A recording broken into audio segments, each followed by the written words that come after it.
Hello, Catherine here from BBC Learning English. Just so you know, this programme is from the BBC Learning English archive and was first broadcast in September 2016 on our website. And now, on with the show. 6 Minute English from bbclearningenglish.com. Hello and welcome to 6 Minute English. I'm Alice. And I'm Neil. Could you lend me some dosh, Neil? Sure, how much do you need? A couple of smackers? You're sounding a bit strange today, Alice. Yes, I know, Neil. Slang, or informal language used by a particular group, is the subject of today's show.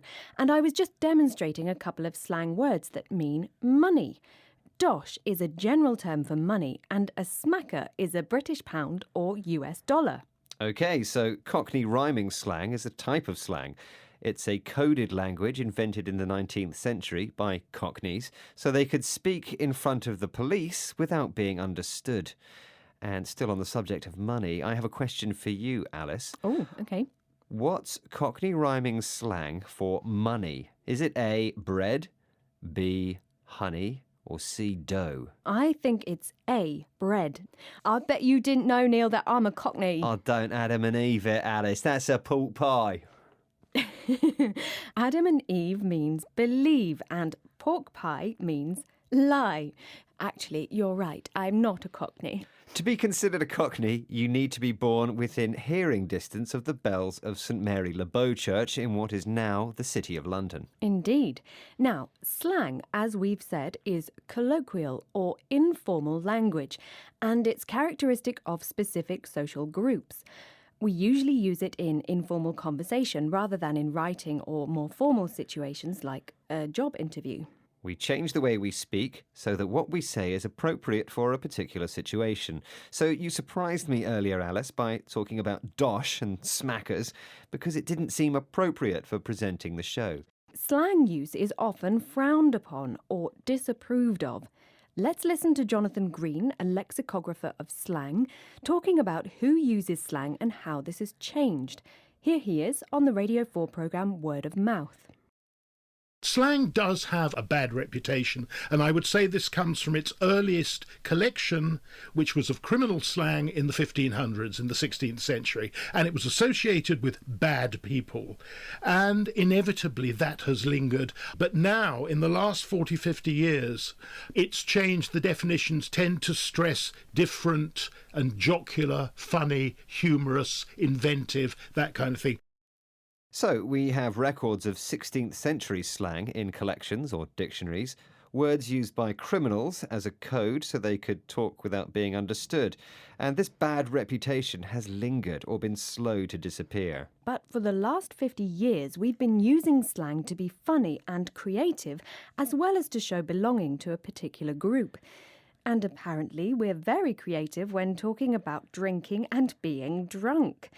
The slang word booze, meaning alcohol, comes from the 13th century Dutch word boozen. And there are hundreds of slang expressions to talk about drink and being drunk. On the sauce, in your cups, half cut, hammered, squiffy, tipsy, wasted, legless, and many, many more that are far too rude to mention in this programme. Yes. So while these terms might not be strictly acceptable or appropriate in formal contexts, they aren't offensive. They are often amusing and help people bond in social groups. By contrast, swear words or profanity means rude language that offends or upsets people. And I'm not going to give any examples because that would be inappropriate and impolite, Alice. OK, let's listen now to Jonathan Green and presenter Michael Rosen talking about jargon, another type of in-group language.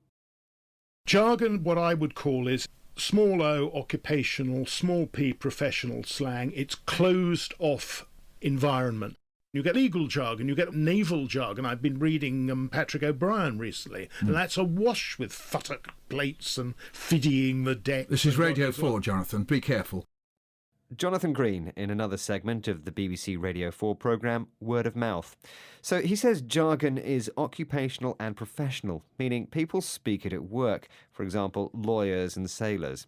A futtock plate is, I believe, an iron plate attached to the top of a ship's mast, but I don't know much about this subject. That's the idea, though. Jargon is the technical language belonging to a specific group. And to outsiders, this jargon is often hard to understand. Yes, and here in the studio I can use all the radio jargon that I like. Look at my faders here, Alice, going down and up and up and up, just testing our levels. Come on, leave the fader alone. It controls the level of sound on a studio deck. Now, it's time for the answer to today's quiz question, Neil.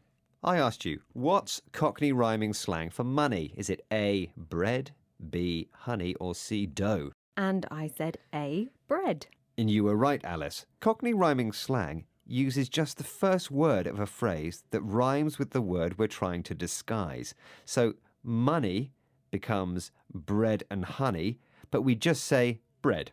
OK, so let's recap on the words we've learnt today. They are slang, dosh, smacker, Cockney rhyming slang, colloquial, frowned upon, lingered, booze, swear, profanity, jargon. Well, that's the end of today's 6 Minute English. Please join us again soon. Bye-bye. Goodbye. 6 Minute English. From the BBC.